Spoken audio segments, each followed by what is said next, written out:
आज भिलारी बुद्ध विहार बरसाबास का समापन के दौरान यह प्रोग्राम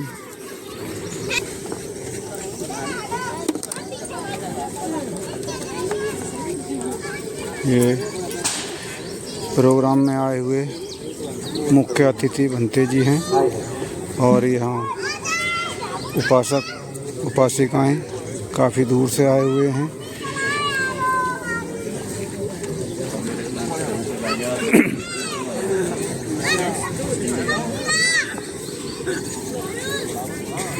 यहाँ पुष्प अर्पण कर रहे हैं सभी।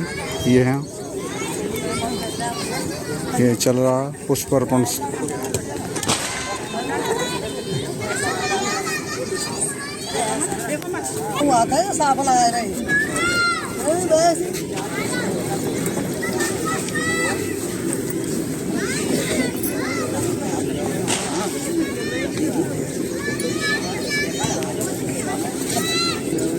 बरसाबास समापन कार्यक्रम के अवसर पर अब मैं हमारे मुरादाबाद से आए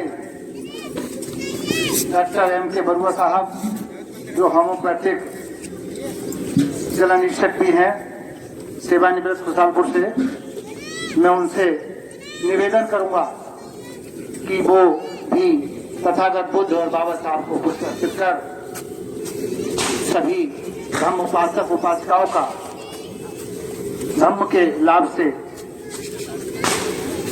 लाभान्वित करें। आए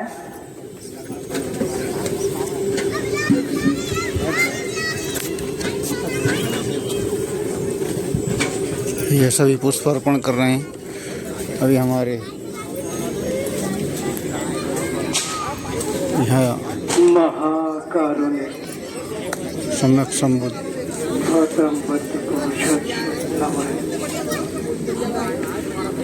बाबा साहब को मेरा कोटि कोटि वंदन। आज यहाँ उपस्थित दूर दराज से आए हुए श्रद्धावान उपासक उपासिकाओं को मेरा स्वागत, मेरा अभिनंदन। परम पूजनीय मुख्य अतिथि भजंत अशुगोज जी को मेरा कोटि कोटि वंदन, स्वागत, अभिनंदन। पूजनीय भिक्षु संघ, मैं क्या ही कहूँ, बहुत सौभाग्य से मिलता है ये भिक्षु संघ की संग। मैं आप सबका सादर स्वागत, अभिनंदन, वंदन करता हूँ। आपके आशीष की कामना चाहता हूँ। सभा में उपस्थित हमारे मुरादाबाद से आए हुए विशेष अतिथिगण शिवदत्त भारती जी और उनके साथियों को मेरा हार्दिक अभिनंदन। मैं डॉक्टर एम के बरुआ, मृणाल कांत बरुआ, मुरादाबाद से हूँ। पूर्व जिला होम्योपैथिक चिकित्सा अधिकारी हूँ, सेवानिवृत्त हूँ। और सबसे गर्व का विषय ये है कि मैं बौद्ध हूँ। मैं बौद्ध हूँ। अभी अभी हमारे परम पूज्य भंते जी ने कहा कि कहने भर से काम नहीं चलेगा, हम बौद्ध हैं, इसको लिखना भी पड़ेगा आवश्यक रूप से। अब जब जनगणना होगी तो हम सब की गणना बौद्धिस्टों में होगी। बहुत से लोग कहते थे कि हम हिंदू बौद्ध हैं, नहीं चलेगा। हम क्या हैं? सिर्फ बौद्ध हैं, बौद्धों की गणना होगी। जी में ठीक है। एक बार में अगर आप सब लोग बौद्धिस्ट हैं तो हमारे यहाँ शुरुआत होती है साधुवाद। क्या मैं साधुवाद चाहूँगा और आप जोर जोर से ऐसा साधुवाद दे कि रेलवे स्टेशन तक सुनाइए, तब तो बहुत आनंद आने वाला है। और मैं अपने अंतर मन की दो चार बातें आपके साथ शेयर करने वाला हूँ। तो सबसे पहले हम लोग कहाँ से शुरुआत करते हैं? साधुवाद से। मेरे साथ बोलिए, साधु साधु साधु साधु साधु साधु। वंडरफुल। अब मैंने सुना है कि बात प्रतिज्ञा लेकर के हम एक अपने अंदर धारणा बनाते हैं कि हम ये नहीं करेंगे, वो नहीं करेंगे, ये नहीं मानेंगे, वो नहीं। और अभी अभी भंते जी ने बताया कि बुद्ध धर्म को मानने के लिए प्रतिज्ञाओं की भी आवश्यकता नहीं है। हिंदू मुस्लिम सिख ईसाई कोई भी आकर इन बुद्ध की शरण में लेता है, ये कॉमन शरण है। और ये कॉमन शरण बुद्ध और धर्म और संघ की शरण। ध्यान से सुनिएगा मेरी। बुद्ध धर्म और संघ की शरण कहाँ से आई, इसके बारे में थोड़ी सी मेरी जानकारी ये है।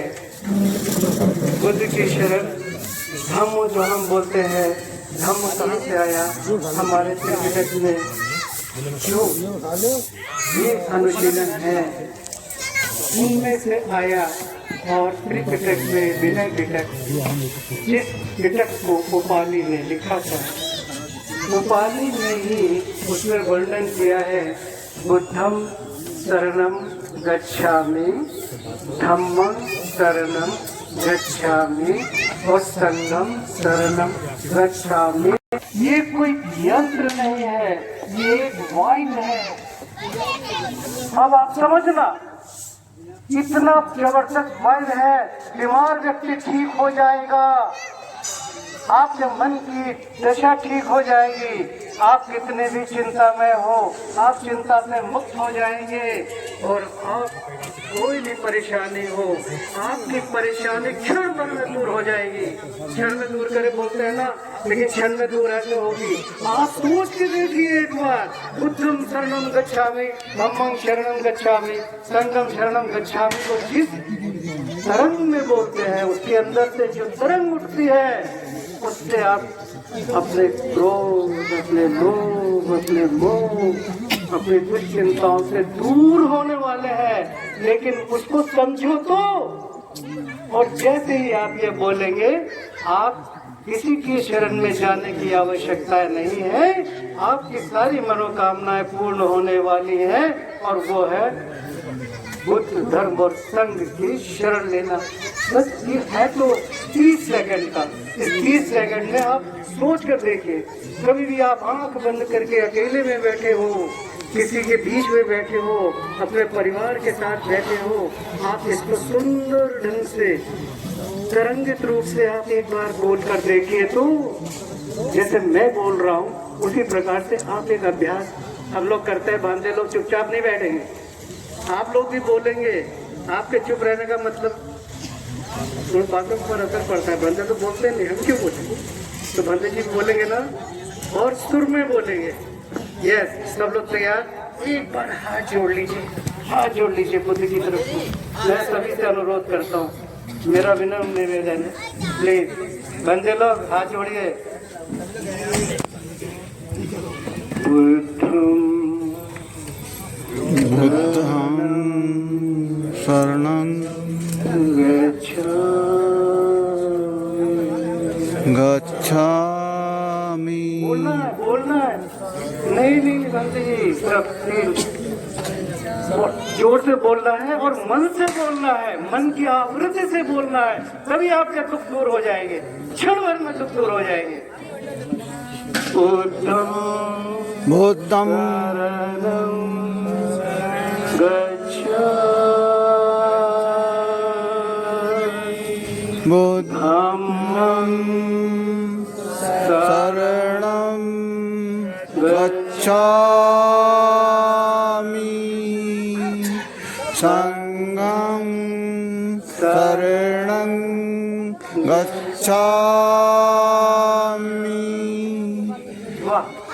बहुत सुंदर, ब्यूटीफुल।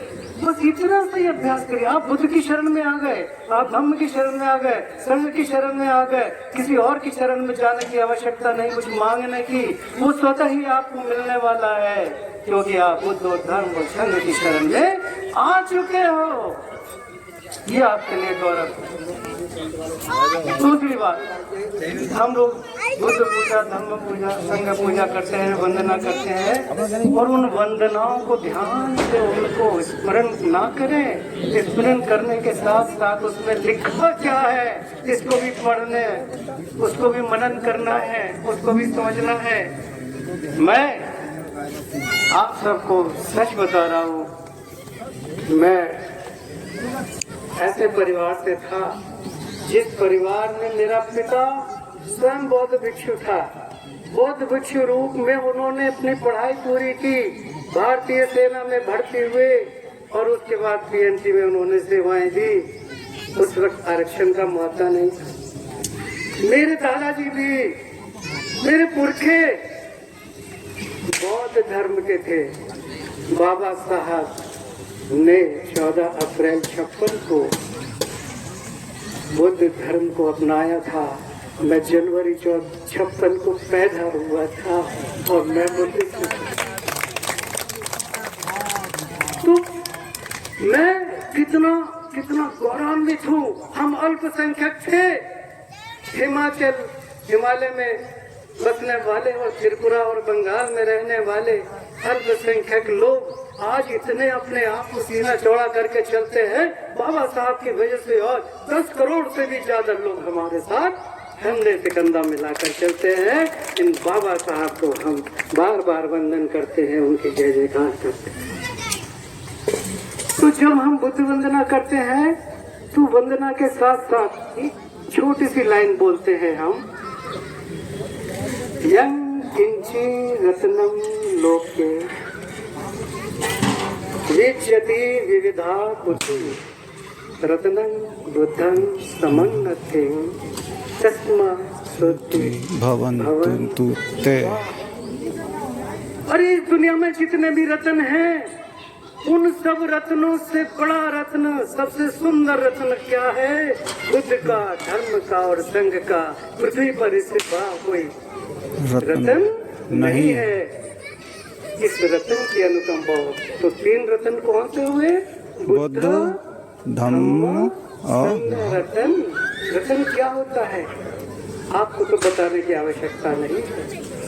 इन रत्न की अनुकंपा से हम सबका भला हो, हमारे मन शांत हो, हमारा क्रोध शांत हो, हमारा मुंह शांत हो, हम आदर्श व्यक्ति बने, समाज के लिए कुछ काम करने वाले बने।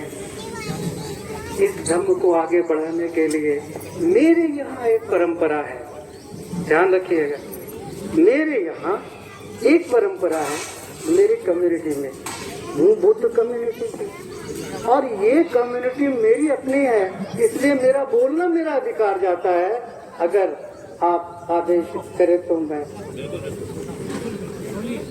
हम अपने आप को बुद्ध धर्म संघ की शरण में, बुद्ध के परिवार में जन्म लेकर तो बुद्ध बनते ही हैं, लेकिन मैंने कहा मेरे पिता पढ़ाई करी उन्होंने चीवर लेकर, कक्षा 10 तक पढ़ाई पास करी, तो मैं अपने आप को तभी समझूंगा जब मैं चीवर धारण करूंगा।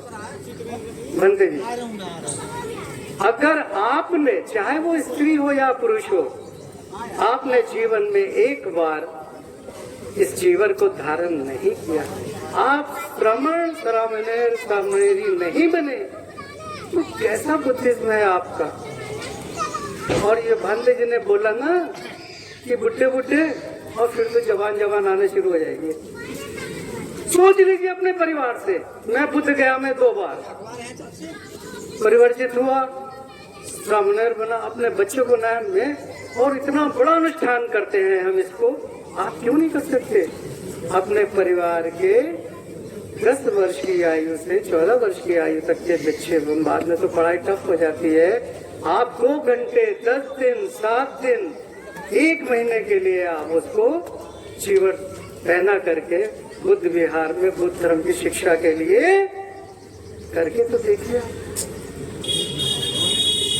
क्या श्रमणों की कमी हो जाएगी? बनते ही नहीं होगी। यही है आज बंगाल बुद्धिस्ट में सबसे ज्यादा यंग बुद्धिस्ट है संजय जी, आप जानते हैं। श्रीलंका में भी यही है। अरे देखिए ना, आप कहते हैं ये लोग हम आपसे अपने आप से जुदा समझते हैं, लेकिन जब आपका बेटा, आपका पिता, आपकी माता ये श्रमण बन के यहाँ बैठी होगी तो आप दौड़ दौड़ कर आएंगे मिलने के लिए अपने से, और इनसे मिलने कौन जाता है? अरे ये तो खाने पीने के लिए टहलते चलते फिरते, इन्हें ना दया से ना धर्म से कुछ लेना है। अरे भाई, कोई राम राम कह दे तो राम राम, कोई स्वामी जी कह दे तो वो भी चलेगा। एक उम्र होती है, इस उम्र में आके सामने वाले से लड़ तो सकता नहीं, और दिमाग भी। तो इसलिए यंगस्टर्स को सामने आना है।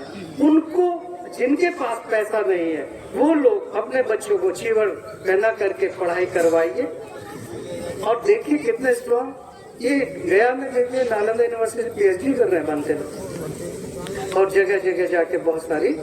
तो ये बहुत बड़ी समस्या खत्म होने वाली है अगर आप इस चीज को समझ रहे हैं तो। दूसरी बात, हम लोग जो भगवान भगवान भगवान करते हैं, बुद्ध भगवान, अरे बुद्ध भगवान क्यों है इसको भी समझना है मेरे को। बुद्ध भी तो भगवान है, बुद्ध से भी हम कुछ मांग लेंगे, लेकिन बुद्ध कुछ देते नहीं। बुद्ध ने जो अनुशालन दिया है, जो पंचशीलन का पालन करना है, उनको दिया है। वो बुद्ध तो ये कहते हैं, भग रोगो भग दोगो भग मोह, तभी तो वो भगवान है। कोई मनुष्य भगवान बन सकता है। और आपको मैं अपनी वाणी विराम करने से पहले मैं चाहता हूँ कि मैं आप सभी को पुनः एक श्रद्धा दान करूँ। आज मैंने ये अष्ट परिष्कार और ये बुद्ध जो थाईलैंड से मुझे प्राप्त हुई थी, यहाँ पर मैंने ये दान किया है, ये स्टेज सजाया है। इसके लिए मेरे लिए साधु हाथ बनता है। साधु साधु साधु साधु।